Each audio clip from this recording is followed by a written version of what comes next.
it's me, Renee. I'm back. And as you can see, today I've got a tag video for you guys. Not an original one, but as was, yeah, I think the last one I did was original one, so yeah, last two I did, but yeah. Um, so this month it's March, this week, end of March, so I decided to do the Women's History book tag. So yeah, because March is Women's History Month. This tag was created by WeedSeal. It's a book blog. I'll link it down below. And yeah, let's just get to the books, shall we? And yeah, the tags, prompts. So yeah, of course, as you might have imagined, every prompt is kind of thought of, is kind of exemplified by an important female figure in history. So first we have Rosa Parks, a book about a female character who doesn't do as told. You know, Rosa Parks didn't move from where she was sitting. She was down sitting. So this one, I was thinking, which book could I use here? Because I feel like most books kind of have characters that doesn't do as they're told. Because if you just do as you're told, is there really much of a story? Well, I suppose sometimes you can, but for most of the part, it's kind of fun when they don't do as people say. But I ended up going with Amari. Or I suppose the prompt is a book, but I suppose you could also do both books here, because both in the first and second book, being this book, she does things that she's not supposed to do, but it's all in the name of justice and getting truth. So it's not like she's an anti-hero or a villain. She just goes against idiots, I suppose I could say. Yeah, I won't say idiots. So yeah, Amari definitely doesn't always do as she's told. But yeah, it's a good thing because the people in charge, idiots sometimes. Well, I suppose most of the time people in charge are, well, most of the time, but yeah. And then next we have Ada Lovelace, a book with an intelligent female character.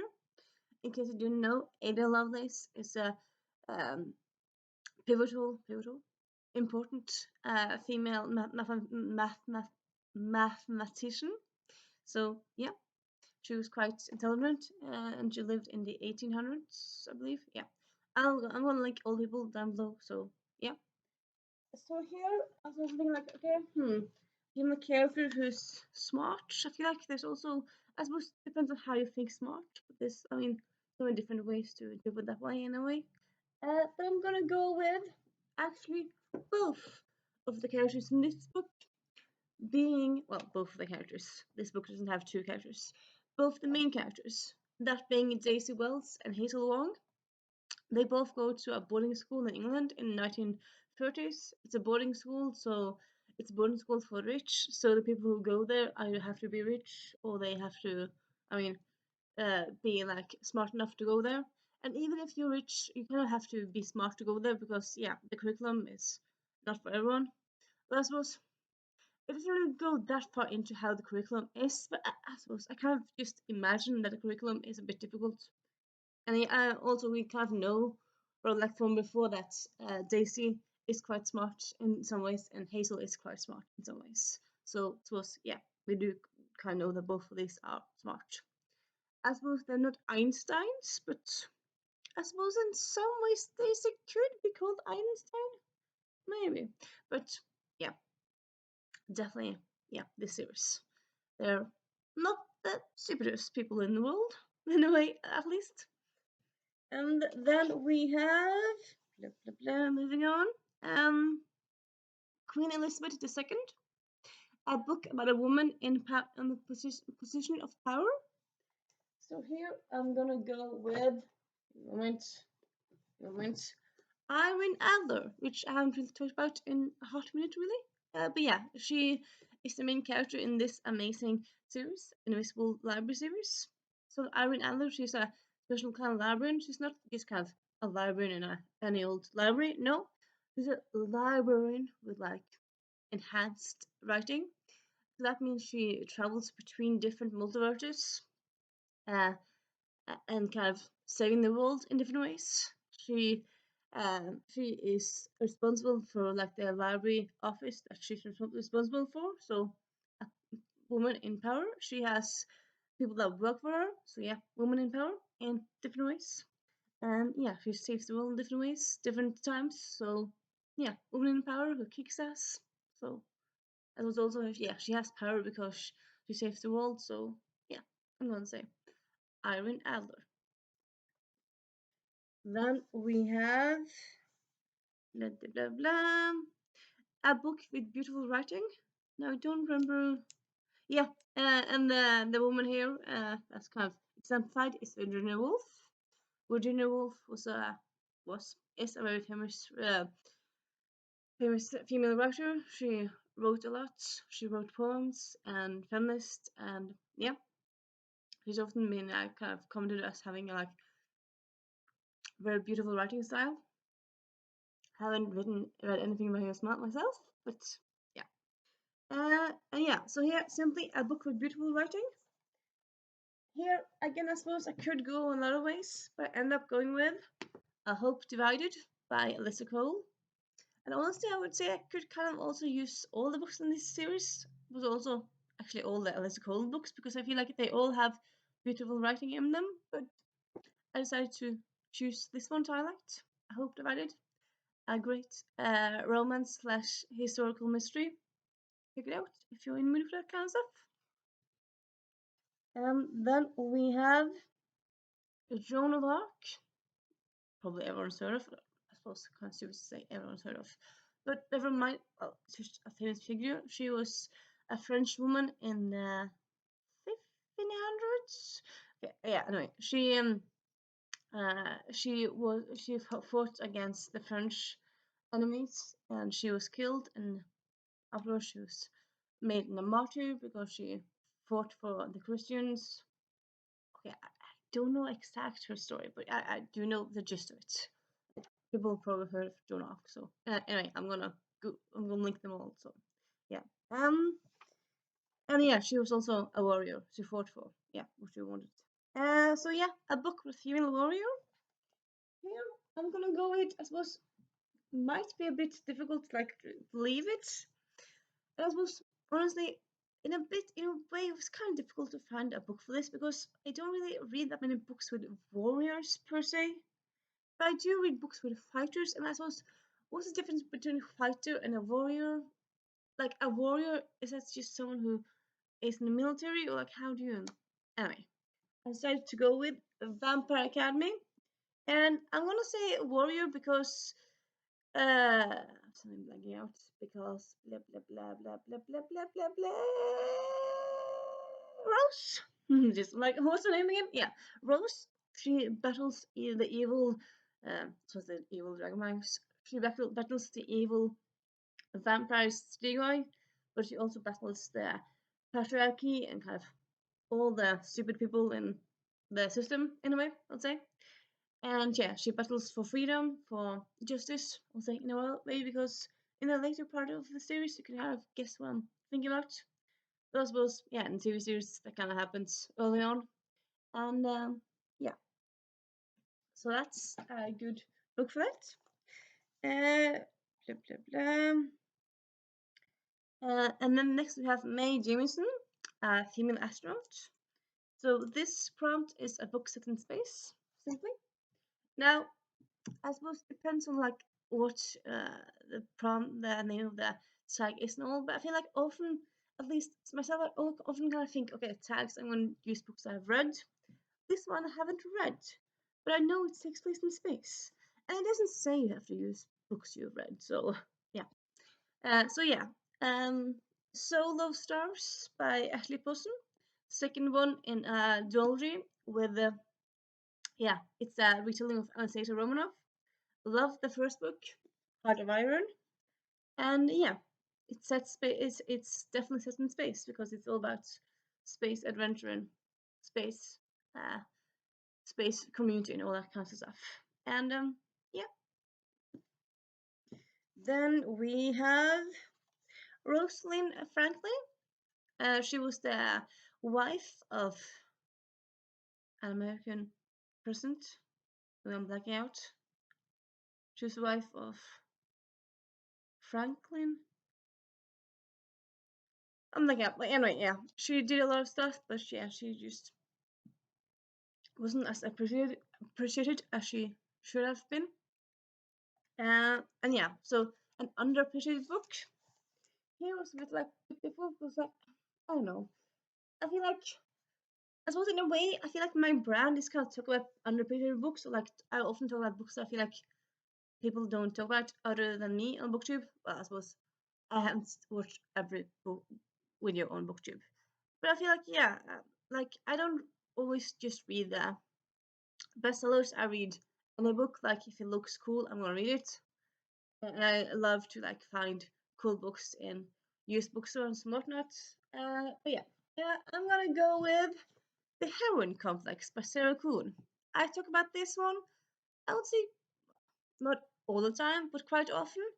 But other people, I don't really see other people talk about this series.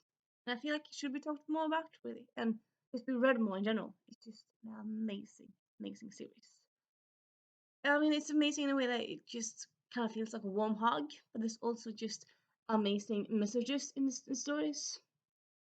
Great characters. It's, at least to me, it's one of those series where I don't have anything, not one single thing um to critique it. I mean, it's perfect in every way, really. So yeah, I was thinking maybe the one thing I can critique is that why aren't more people reading it? That's not the book's fault, it's people's fault. But I suppose, again, there's so many books in the world, I suppose you can't read all the books, but yeah, I suppose if you're looking for a book, check out this book.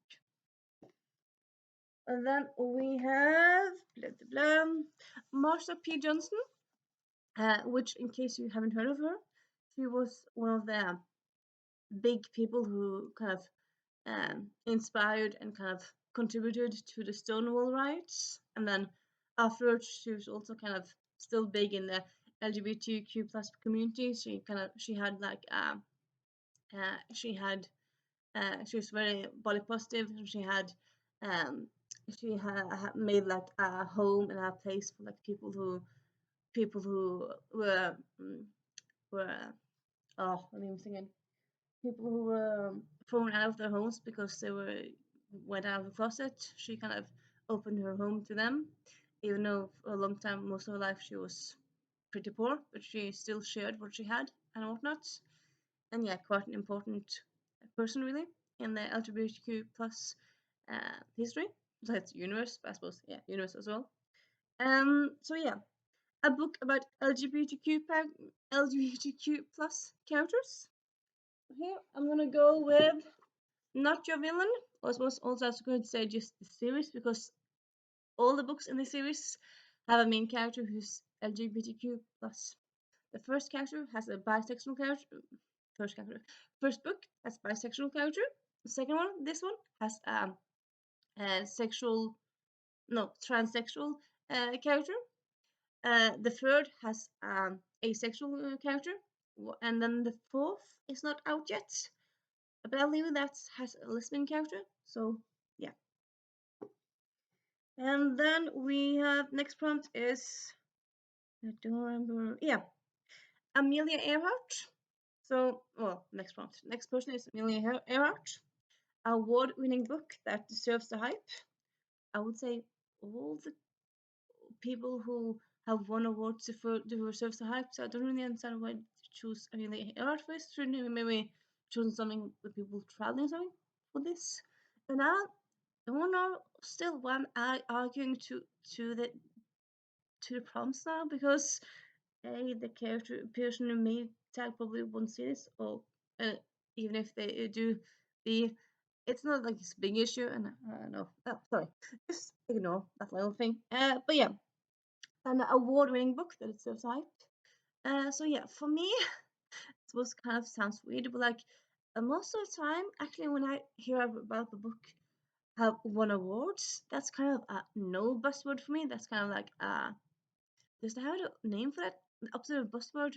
A buzzkill word? I don't know. Yeah, usually like prize winning things. I don't know, like often like movies that win Oscars, I often don't like, at least like the main Oscar. I often don't like them because they often tend to be, I don't know, too brainy or too kind of weird for my taste. Really, yeah. So yeah, also books, well, like Pulitzer Prize books and whatnot, and Women Prize books and stuff like that. Often not really my kind of jam. But I suppose winning prizes can be in more one way. I mean, you can like you have like book book prizes for like the Goodreads or stuff like that. People um where people vote in like the people votes and suppose that way. And yeah, I end up going with Kindred, like Octavia E. Butler. So this one actually came out in the 70s. And I read this 4 years ago now. Yeah, 4 years ago. And yeah, it's kind of been, I would say it's kind of a modern classic. It's kind of like, I would say like it's a book that people have heard of. Oh, not people, but yeah, I would say like, yeah, it's a book that still kind of still stands the test of time. It's a standalone book, but it's, yeah, it kind of, I kind of also tried to Google and check it out, but I didn't really find. I suppose it won one award at least. I'm probably pretty sure it's won several awards, but yeah. And anyway, even if Kindred hasn't won awards, Octavia E. Butler has won awards for like her authorship, authorship for her like for writing in general. And yeah, it's definitely one of the few, I would say, for me at least, book award winning books. That sounds weird. But like, yeah, I believe this could probably have won like a book award that a jury get out and not just people voted. And I feel like, yeah, it's definitely a book I recommend as well. It is a difficult book to read at times, but it does end happily. Luckily, uh, just spoiler alert there, but it does end happily. But yeah, all in all, it's just, yeah, it's a great read. And then last but not least, a book that inspires you.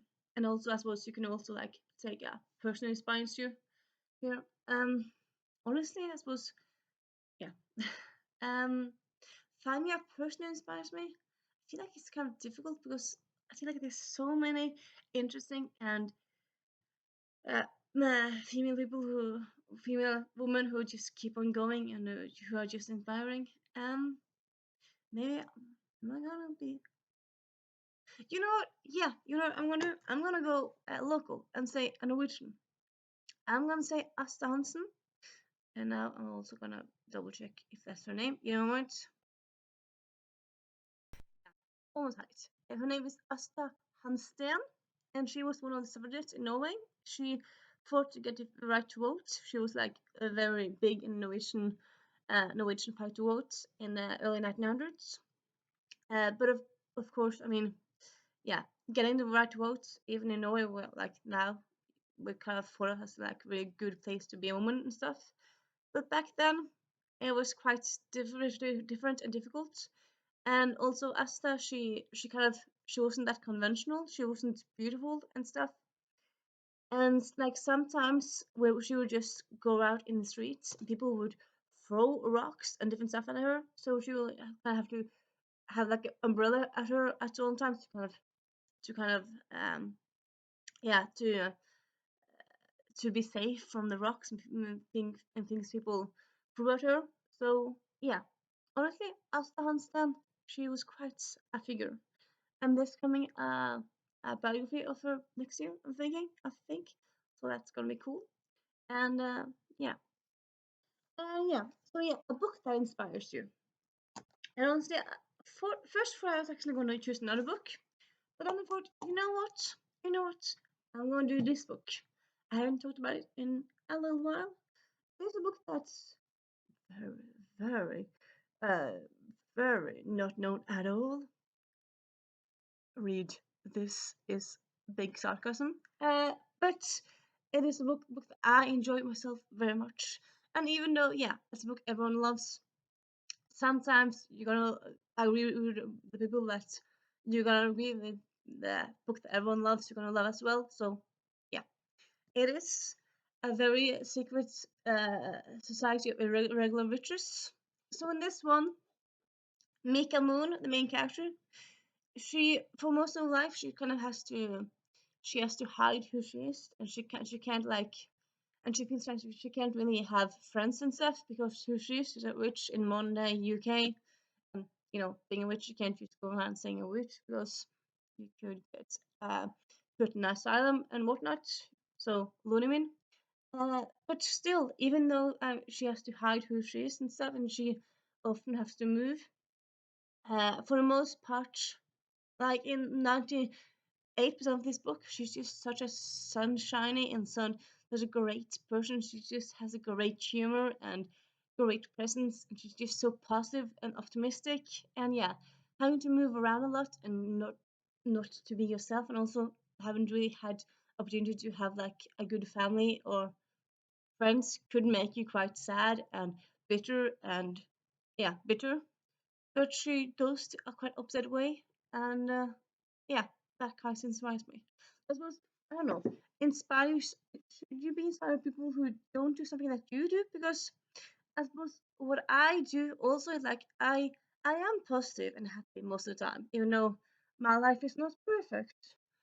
Uh, but I suppose, yeah. I'm inspired by Mika Moon, and I suppose, yeah, you can be inspired by people who do what you do because you can just kind of agree that what they do is something that people should do. So, like, even if I do it, people in general should do it. I don't know. Am I just saying similarness now? Maybe, maybe. But yeah, that is the Women's History book tag. So yeah, I tag everyone. But I suppose the Women's History Month is almost over. But I suppose if you want to do it before Friday, or I suppose you don't have to do it just this month. You can do it whenever, really. And yeah, if you have any thoughts on any of the books aspects, or on any of the characters, or just wanna say hi in the comments, you can do that or not. And I'll see you on Friday with my April TBR. Bye.